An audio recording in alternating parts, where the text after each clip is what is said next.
அடுத்தபடியாக நம்மளுடைய கதை நாயகன். ஆக்சுவலி கார்த்தி சார் பற்றி நிறைய இன்ட்ரடக்ஷன்ஸ் நிறைய இடங்களில் கொடுத்துருந்தாலும் எனக்கு எப்பவுமே பர்சனலாக ரொம்ப ஃபேவரட்டாக இருக்கிற ஒரு லைன் என்ன அப்படின்னா, எந்த கேரக்டராக இருந்தாலும் சரி, லைக் ஃபார் எக்ஸாம்பிள் ஒரு இன்னசென்ட்டான கேரக்டர் இருந்தாலும் சரி, ஒரு மாதிரி ரக்கடான ஒரு கேரக்டர் இருந்தாலும் சரி, ஃபைட் பண்ணுற ஒரு ஆக்ஷன் ஹீரோ இருந்தாலும் சரி, எனிதிங் அவரோட ஸ்டைலில் அது ஒரு பர்ஃபெக்டாக ஒரு க்ளவ் மாதிரி ஃபிட் ஆகிடும் அதுக்குள்ள. அண்ட் ஒரு கன்வின்சிங்கான ஒரு பெர்ஃபார்மன்ஸ் கொடுப்பாரு, that we have a connect towards us. SJ Surya sir பேசும்போது சொன்னார், எந்த ஒரு ஃபில்டரும் இருக்காது அவர் பேசுகிறப்போ அப்படின்றாரு. அதே மாதிரி தான் ஒரு நடிப்புலேயும் பெருசாக ஒரு ஃபில்டரோ ஒரு இன்ஹிபிஷன் எதுவுமே இல்லாமல் ஒரு வெரி ஃபைன் ஆக்டர் அப்படின்ற ஒரு தான் ஒவ்வொரு படத்துலையும் ப்ரூவ் பண்ணிக்கிட்டே இருப்பார். ஸோ சர்தார் டூ அப்படின்றப்போ again we are having a great expectation. Karthi sir, ஒரு சில வார்த்தைகள் அபவுட் சர்தார் 2 ப்ளீஸ்.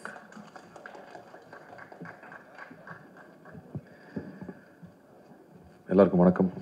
பத்திரிகை, தொலைக்காட்சி, ஊடக நண்பர்களுக்கு மறுபடியும் எல்லாரையும் சந்திக்கிறதுல ரொம்ப ரொம்ப சந்தோஷம். சர்தார் அந்த பேர் வச்சதுலேருந்தே அந்த படத்து மேலே எனக்கு ஒரு தனியான ஒரு அஃபெக்ஷன் உண்டு. ஒரு இன்னசென்ட்டான கிராமத்தில் ஒரு நாடக நடிகன், அவனை ட்ரெயின் பண்ணி அவன் ஒரு ஸ்பை ஆக்கி ஒரு பெரிய பெரிய ப்ராஜெக்ட்ஸ் பண்ணியிருக்காங்க. அது ஏற்கனவே நம்ம ஹிஸ்ட்ரியில் நடந்தது, அதை இன்ஸ்பிரேஷனாக எடுத்துகிட்டு பண்ணியிருந்தாரு. ஸோ அந்த கேரக்டருக்குள்ளே அவ்வளோ ஷேட்ஸ் இருக்கும், அவ்வளோ இன்னசென்ஸ் இருக்கும். மக்களுக்கு ஒன்றுனா உடனே ஓடி போய் நிற்கிற ஒரு விஷயம் இருக்கும். எந்த விஷயத்தாலும் ரிஸ்க் எடுக்க தயாராக இருப்பார், எதை வேணால் இழக்க தயாராக இருக்கணும்.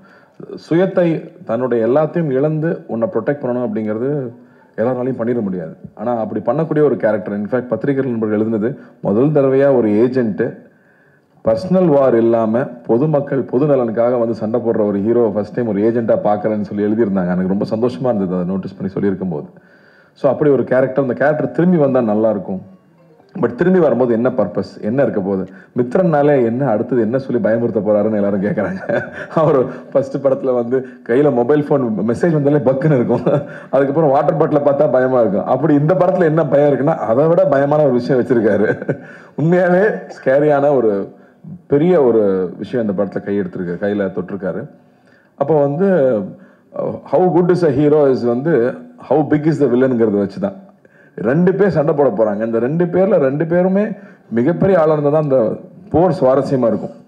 அப்படி இந்த படம் ஒரு மிகப்பெரிய போரை பற்றி பேசுது. அதுக்கு ஆப்போசிட்டில் எஸ்ஜே சூர்யா சார் வந்திருக்காருங்கும் போது நான் ரொம்ப ரொம்ப சந்தோஷப்பட்டேன். ஏன்னா அந்த படம் பெருசாகணும்னா, அந்த போர் பெருசாகணும்னா அந்த அந்த இரு துருவங்கள் பெருசாக இருக்கணும். சர்தார் வந்து ஸ்பாட்டில் இருக்கும்போதே வந்து சர்தார் வந்துட்டாரு, சார் வந்துட்டாருன்னு தான் பேசுவாங்க.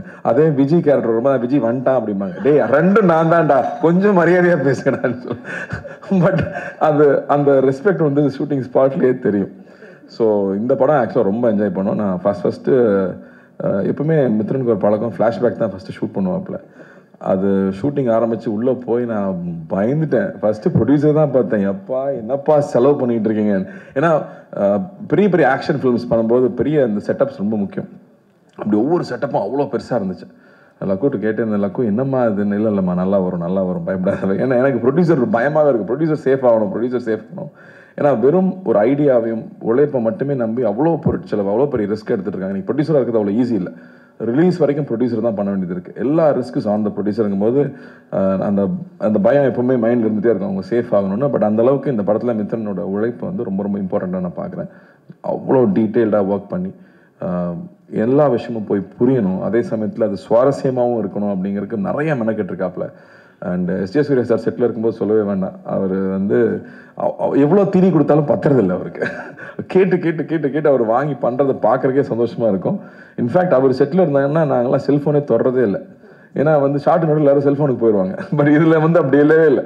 அவர்கிட்ட அவ்வளோ விஷயங்கள் ஷேர் பண்ணிக்கிறக்கும், பேசிக்கிறக்கும், தெரிஞ்சுக்கிறக்கும் அவ்வளோ இருக்கும். ஸோ இந்த எக்ஸ்பீரியன்ஸாகவே இந்த படம் ரொம்ப இன்ட்ரெஸ்டிங்காக போயிட்டுருக்கு. இந்த இவெண்ட்டுக்கும் அந்த காரணம் தான். இந்த எவ்வளோ பெரிய படம், இதுக்கு பிறகு எவ்வளோ பெரிய உழைப்பு இருக்குங்கிறது முதல்ல உங்ககிட்ட சொல்லணும்னு ஆசைப்பட்டோம். ஏன்னா நீங்கள் தான் ஆரம்பத்துலேருந்து அந்த அந்த அந்த குழந்தைய வந்து ரிலீஸ் வரைக்கும் கூட்டிகிட்டு போகிறது நீங்கள் தான். ஸோ அந்த வகையில் அவங்க முன்னாடி ஃபஸ்ட்டு காமிக்கணும்னு ரொம்ப ஆசைப்பட்டோம். ஸோ உங்களுக்கும் பிடிச்சிருக்கோன்னு நம்புகிறேன்.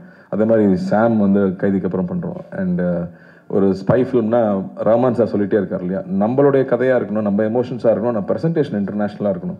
அப்போ தான் அடுத்த லெவலுக்கு நம்மளுடைய படங்கள் வெளியில் போக முடியும் அப்படின்னு சொல்லிட்டே இருப்பார். அதுக்கான டீம், நம்மளோட எடிட்டர் ஆகட்டும், ஜார்ஜோட ஒர்க் ஆகட்டும், இல்லை ஸ்டண்ட்ஸில் வந்து திலீப்போட ஒர்க் ஆகட்டும், இப்போ சேதனோட ஒர்க் ஆகட்டும், ஐ திங்க் எல்லா டெக்னீஷியன்ஸும் they are giving their best for this film. And writing also, இந்த படத்தில் இருக்கிற டயலாக்ஸ் ஆகட்டும், ஏன்னா அவ்வளோ ஈஸி இல்லை இந்த கான்செப்ட் அழகாக கொண்டு வந்து சேர்க்கறது. ஸோ அந்த வகையில் ரொம்ப திருப்தியாகவும் இருக்குது. And looking forward. இன்னும் நிறையா இந்த படத்தை பற்றி பேசணும். பட் ஃபஸ்ட்டு முன்னோட்டமாக இந்த படம் இவ்வளோ உழைச்சிருக்கோம், அந்த உழைப்போட ஒரு சின்ன ஒரு கிளிம்ஸ் உங்ககிட்ட காமிக்கிறது தான் இங்கே வந்திருந்தோம். ரொம்ப ரொம்ப நன்றி. உங்களுடைய தொடர்ந்து உங்களுடைய அன்பு எப்பவுமே எங்களுக்கு தேவை. அண்ட் ஈத் முபாரக் எல்லாருக்கும். நன்றி. தேங்க்யூ. இவெண்ட் எதுக்காக அப்படின்ட்டு இப்போ சொல்லியிருக்காங்க, அந்த வில்லனை வந்து கிராண்டாக நமக்கு அனௌன்ஸ் பண்ணும் அப்படின்றதுக்காக.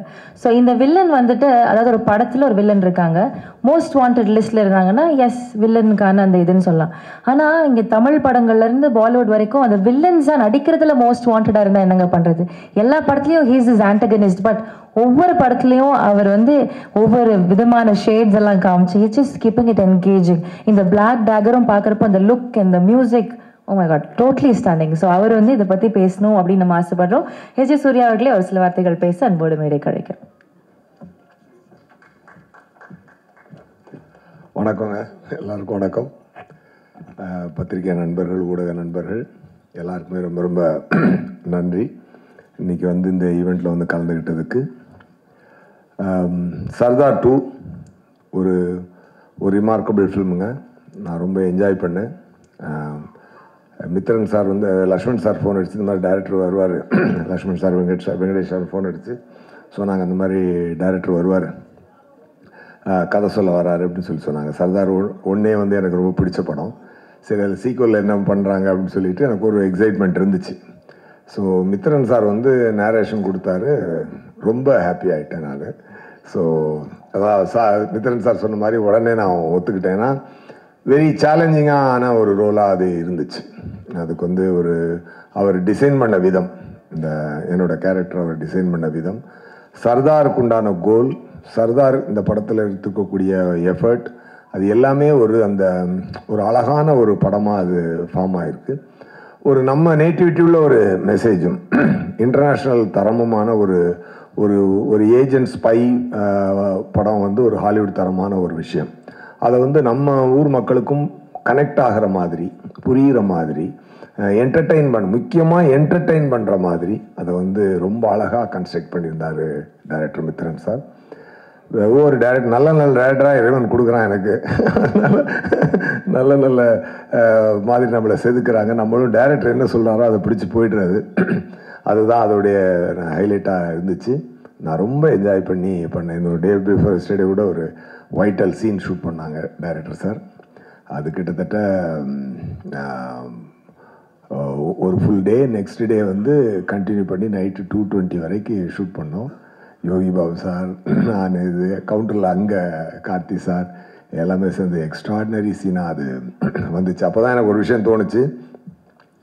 நான் ப்ரொடியூசர் சாருக்கு அந்த ரிக்வெஸ்ட் வச்சுருக்கேன், சார் தயவு செஞ்சு இந்த படத்தை ஹிந்தியில் ஸ்ட்ரெயிட் ரிலீஸ் பண்ணுங்க அப்படின்னு சொல்லி நான் சொன்னேன். கண்டிப்பாக இன்றைக்கி வந்து பேன் இண்டியன் ரிலீஸ் பண்ணி மிகப்பெரிய ரெஸ்பான்ஸ் வாங்கின படங்கள் லிஸ்ட்டில் இது முக்கியமாக வந்து நிற்கும் அப்படின்ற நம்பிக்கை எனக்கு இருக்குது. அதை தனியாகவும் சொல்லிட்டேன், ஊடகத்தின் மூலமாகவும் உங்கள்கிட்ட சொல்லிக்கிறேன். கண்டிப்பாக இருக்கும். என்னென்னா த திங் இஸ் 3 ஜென்யூன் பீப்புளுங்க. ஃபஸ்ட்டு ப்ரொடியூசர் சார், அவர் வந்து என்ன கார்த்திக் சார் என்ன பிளைண்டாக டிசைட் பண்ணாலும் அதை அப்படியே அக்செப்ட் பண்ணி பண்ணுற ஒரு ஃப்ரெண்ட்ஷிப் அவங்களுக்குள்ள. அது என்ன பொருள் செலவாக இருந்தாலும், என்ன ஒரு இதாக இருந்தாலும் ஒருத்தருக்கு ஒருத்தர் கை கொடுத்து நின்று கலையை மட்டுமே நேசித்து ஒரு சிறந்த படத்தை எடுக்கணும் அப்படின்ற ஒரு passionate producer and passionate actor. அதுக்கு தீனி கொடுக்குற அளவுக்கு ஒரு கண்டென்ட் கிரியேட்டர் நம்ம டைரக்டர் சார். இந்த 3 பேரும் உண்மையாகவே வந்து வெரி வெரி என்ன சொல்ல கிரேட்டுங்க. நான் ரொம்ப என்ஜாய் பண்ணேங்க. இந்த டீமோட ஒர்க் பண்ணும்பொழுது நான் ரொம்ப என்ஜாய் பண்ணேன். அதை எவ்ரி சீன் ஐ என்ஜாய்டு. அந்த மித்ரன் சாரோட சென்சிபிலிட்டி, லுக் அண்ட் ஃபீல் எல்லாமே ஒரு தரமாக இருந்துச்சு. ஜார்ஜ் சாரோட ஒளிப்பதிவு ரொம்ப பிரமாதமாக இருந்துச்சு. 2 ஃப்ரெண்ட்ஸ், எல்லாருமே ஃப்ரெண்ட்ஸ் ஆக்சுவலாக. அதனால தான் அவங்களுடைய கனவை வந்து காசை மீறி பிளான் பண்ணி அடிக்கிறாங்க. ஸோ அதுக்குண்டான ரெஸ்பான்ஸ் என்டையர் இந்தியா இருக்குன்றதை நான் நம்புகிறேன், உண்மையாகவே நம்புகிறேன். அண்டு கார்த்தி சாரோட டெடிகேஷனை பற்றி சொல்லணுன்னா, கார்த்தி சார் இருக்கக்கூடிய பெரிய ப்ளஸ் என்ன அப்படின்னு சொன்னால், மூளையும் மனசுக்கும் ஃபில்டரே இல்லாமல் வார்த்தை வரும். அது நல்லதாக இருந்தாலும் சரி, அது தப்பாக இருந்தாலும் சரி, எதாக இருந்தாலும் ஸ்ட்ரெயிட்டாக பேசக்கூடிய ஒரு ஃபில்டர் இல்லாத ஒரு சிறந்த மனிதர், நல்ல நடிகர் போக ஒரு சிறந்த மனிதர், ரொம்ப சின்சியரான ஆக்டர். அது வந்து எப்படி சொல்ல, ஒரு star actor. And Mithran sir சொன்ன மாதிரி கிட்டத்தட்ட அந்த கெட்டப்லாம் போடுறதுக்கு 2.5 hours, ரிமூவ் பண்ணுறதுக்கு 45 minutes. அப்படி எவ்ரிடே அதை கேரி பண்ணி பண்ணுறதுன்றது. இதுக்கப்புறம் அவர் அதுக்குள்ளே எடுத்துக்கிட்டு அந்த தாடிக்குள்ளே இருந்துக்கிட்டு அந்த கண்ணை வச்சுட்டு அவர் ஒரு நடித்த ஒரு விதம் ரொம்ப அழகாக இருந்தது. ஒரு நண்பனாக நான் அதை ரொம்ப ரசித்தேன். ஸ்பாட்டில் ரொம்ப we had a very good time.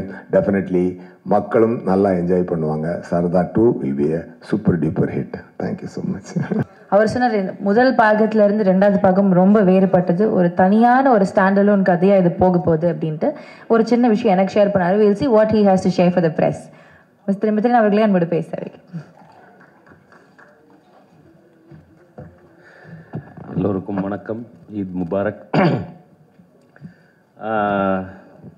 முதல்ல சர்தார் 1 படம் எடுக்கும்போது அந்த சர்தார் கேரக்டரோட வடிவமைப்பு எப்படி இருக்கும்னு என் மனசுக்குள்ள ஒன்று இருந்துச்சு. அது ஸ்டில் ஷூட்டு, டெஸ்ட் ஷூட் எல்லாம் ஸ்டில் லுக் டெஸ்ட் பண்ணி பார்க்கும்போது ஒரு பயங்கரமான ஒரு ஃபீல் ஒன்று க்ரியேட் ஆச்சு. ஆனால் அதோட இன்ட்ரொடக்ஷன் சீன் தான் சர்தார் 1ல் ஃபஸ்ட்டு ஷூட் பண்ணோம். அந்த ஜெயிலில் வந்துட்டு சர்தார் ஜெயிலேருந்து வெளில கிளம்பி வர சீன். அந்த சீன் ஷூட் பண்ணும்போது எனக்கு கிடச்ச ஒரு ஃபீலிங் என்னென்னா, நம்ம இந்த கேரக்டர் வந்துட்டு ரொம்ப நிலச்சி நிற்கக்கூடிய ஒரு கேரக்டராக மாறுன்ற ஒரு தாட் எனக்குள்ளே வந்துச்சு. இந்த கேரக்டர் வச்சு நம்ம நிறைய கதை சொல்ல முடியும் அப்படின்ற ஒரு தாட் எனக்குள்ளே வந்துச்சு. ஸோ ஐ திங்க் சர்தார் 2க்கான முதல் விதை வந்து சர்தார் 1ல் இந்த இன்ட்ரொடக்ஷன் சீன் எடுக்கும்போதே உருவாயிருச்சுன்னு நான் நினைக்கிறேன். பட் ஸோ இது வந்து சர்தார் 1லேருந்து சர்தார் 2க்கு வந்து ஒரு ப்ரீக்வல் சீக்வல். அதாவது வந்துட்டு இது வெறும் சீக்வல் மட்டும் கிடையாது, இது ஒரு ப்ரீக்வல் ஆல்சோ. அதாவது சர்தார் 1உடைய ஃப்ளாஷ்பேக்கில் அவருடைய முதல் மிஷனும், சர்தார் 2ஓட ஃப்ளாஷ்பேக்கில் அவரோட சர்தார் கேரக்டரோட முதல் மிஷனும், கரண்ட்டில் நடக்கக்கூடிய கதையில் சர்தார் கேரக்டரோட கடைசி மிஷனும், 2 விஷயங்களுமே இந்த படத்தில் கலந்துருக்கு. இது ஒரு பெரிய கேன்வஸ்.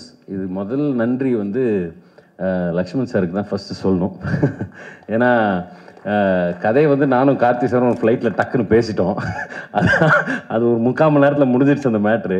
பட் அதை ரெடி பண்ணி இப்படி ஒரு கேன்வஸில் ப்ரெசென்ட் பண்ணணும் போது, அதாவது எல்லா ப்ரொடியூசரும் போடக்கூடிய முதல் வந்து நம்பிக்கை, அதுக்கப்புறம் தான் பணம். ஸோ அதான் அந்த நம்பிக்கையை ஃபஸ்ட்டு கொடுத்த லக்ஷ்மண் சாருக்கு மிகப்பெரிய நன்றி. அப்புறம் லக்ஷ்மண் சார் சொன்ன மாதிரி அந்த சர்தார் 1லே வந்து 24 hours 36 ஹவர்ஸ்லாம் சர்தார் கார்த்தி சாருக்கு அந்த மேக்கப்பை போட்டு வச்சு கொஞ்சம் செஞ்சுட்டோம். ஆனால் அந்த மனதைரியத்தோடு திருப்பி வந்தது கொண்டு கார்த்தி சாருக்கு மிகப்பெரிய நன்றி. ஸோ அதுக்கு ரொம்ப பெரிய தேங்க்ஸ். அப்புறம் முக்கியமாக இந்த ப்ரோலாக் நம்ம இன்றைக்கி ரிலீஸ் பண்ணுறதுக்கு இன்னொரு முக்கியமான காரணம் என்னென்னா, சர்தார்ன்ற கேரக்டர் எல்லாருக்குமே தெரியும். பார்ட் 1 படத்தை பார்த்த எல்லாருக்குமே படம் வந்து குறை நிறைகள் இருந்தாலும் அந்த கேரக்டர் யுனானிமஸாக ஆடியன்ஸால் லவ் பண்ணப்பட்ட கேரக்டர் நான் நம்புகிறேன். ஸோ அந்த கேரக்டர் எல்லாருக்குமே தெரியும். பட் இந்த ப்ரொலாகில் முக்கியமான விஷயம்னா, சர்தார் அடுத்து யாரை ஃபேஸ் பண்ண போகிறார், யார் அவரோட ஆன்டாகனிஸ்ட், யார் அவரோட எதிரி, யார் அவருக்கு எதிர்த்து நிற்க போகிறாங்கன்றதுக்கான ஒரு இன்ட்ரொடக்ஷனுக்கும் இந்த ப்ரொலாக் ஒரு முக்கியமான ஒரு விஷயமாக இருக்குன்றதுனால தான் இந்த ப்ரொலாகின் உங்களுக்கு நாங்கள் ப்ரெசென்ட் பண்ணோம். அதில் வந்துட்டு எஸ்ஜே சூர்யா சார் அவர் தான் இந்த கதையை முதல்ல எஸ்ஜே சர்வீஸ் சார்கிட்ட சொல்லும்போது, அவர் வந்து எனக்கு தெரிஞ்ச ஒரு ஆக்சுவலாக கதை கேட்கறதுக்கு முன்னாடியே முடிவு பண்ணிட்டார்னு நினைக்கிறேன். ஏன்னா இந்த படம் ஏன்னா நான் கதை சொல்லி ஃபுல்லாக கூட முடிக்கல, அதுக்குள்ளே ஓகே சார் சூப்பர் சார் அப்படின்றப்ப. ஸோ ரொம்ப நன்றி சார் எஸ்ஜே சூர்யா சார் இந்த படத்தை ஒத்துக்கிட்டதுக்கு. வந்திருக்க பிரஸ் நண்பர்கள் அனைக்கும் நன்றி. மறுபடியும் ஈத் முபாரக். நன்றி, வணக்கம்.